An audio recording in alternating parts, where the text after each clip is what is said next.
আসসালামু আলাইকুম। চলে আসলাম আপনাদের মধ্যে ছোট্ট একটা ভিডিও নিয়ে। আজকে হচ্ছে রাজহাঁসের মাংস ভুনা করা হবে। এই রেসিপিটা আপনাদের সাথে শেয়ার করতে চাচ্ছি। আমার ভাই দেখেন হাঁসটা সুন্দর করে পোড়াচ্ছিল গ্যাসের চুলায়। যাই হোক, ঢাকার বাড়ি তো আর সবসময় গ্যাসের লাইনের গ্যাস পাওয়া যায় না, সিলিন্ডার ইউজ করা হয়। তো সেই ক্ষেত্রে হাঁস ভুনা করাটা অনেক বেশি টাফ হয়ে যায়। তা আজকে আপনাদের সাথে হাঁসের ঝোল ঝোল মাংসের ভুনা দেখাবো। যদিও আমি রান্নায় এত এক্সপার্ট না, আমার হচ্ছে ভাবি রান্নাটা করবে।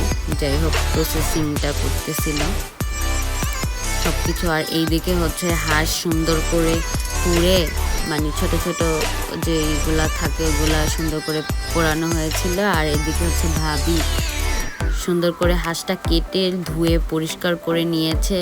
আর এইদিকে হচ্ছে পেঁয়াজ, দারচিনি, এলাচ, তেজপাতা, আদা, রসুন, তারপর হচ্ছে জিরা বাটা, এগুলো সব সুন্দর করে রেডি করে রেখেছে। মানে এগুলো তো মেইন ইনগ্রেডিয়েন্টস। যাই হোক, আমি এভাবে রান্না করি না, জানিও না। যাই হোক, এখানে হচ্ছে ভাবি তেল সুন্দর করে গরম করার জন্য ফ্রাই প্যানে দিয়ে দিয়েছে।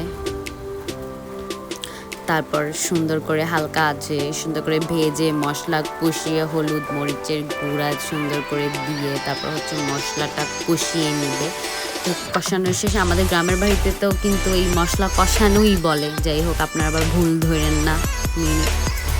তো এইভাবে হচ্ছে সুন্দর করে মশলাটা যতক্ষণ স্মেলটা না যাবে, কাঁচা স্মেল, তো ততক্ষণ হচ্ছে সুন্দর করে কষিয়ে নিয়ে তারপর হচ্ছে মাংসটা দিয়ে দিবে। মাংসটা দিয়ে সুন্দর করে ভুনা ভুনা ভুনা ভুনা করে নিবে। তো এই মাংসটা কিন্তু অনেক বেশি মজা হয়েছিল। মানে খাওয়ার ভিডিওটা দেই নাই, যাই হোক পাবলিক কীভাবে নিবে জানি না। তো মাংসটা সুন্দর করে ভুনা ভুনা করবে, এখন তো অনেক বেশি সময় লাগে। এদিকে আমার ভাই আবার উল্টাই পাল্টাই সুন্দর করে নাড়াচাড়া দিয়ে দেখতেছিল যে সব ঠিক আছে কিনা মশলাপাতি। ও তো একটু বেশি দুষ্টামি করে। যাই হোক, রান্নার ক্ষেত্রে হোক আর যাই হোক, সব কিছুতে একটু বেশি বোঝে আর কি।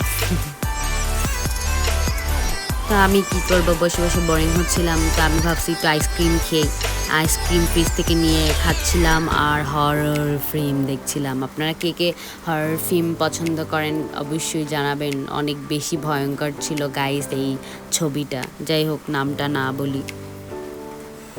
আমার কিন্তু খুব ভাল লাগে, মানে সবাইকে মিলেমিশে একসাথে দেখতে ভাল লাগে। একা একা দেখতে খুবই ভয় পাই আমি। তো ওইদিকে যাই দেখি যে হয়তো রান্না একবারে শেষ। তো আজকের ভিডিওটা এই পর্যন্তই। যদি ভালো লাগে অবশ্যই লাইক কমেন্ট শেয়ার করে পাশে থাকবেন। আর মাংস অলরেডি হয়ে গেছে, হাঁসের কালা ভুনা হয়ে গেছে, অনেক বেশি মজা হয়েছিল। তো আজকের ভিডিওটা এই পর্যন্তই থাক। খোদা হাফেজ, টাটা, বাই বাই।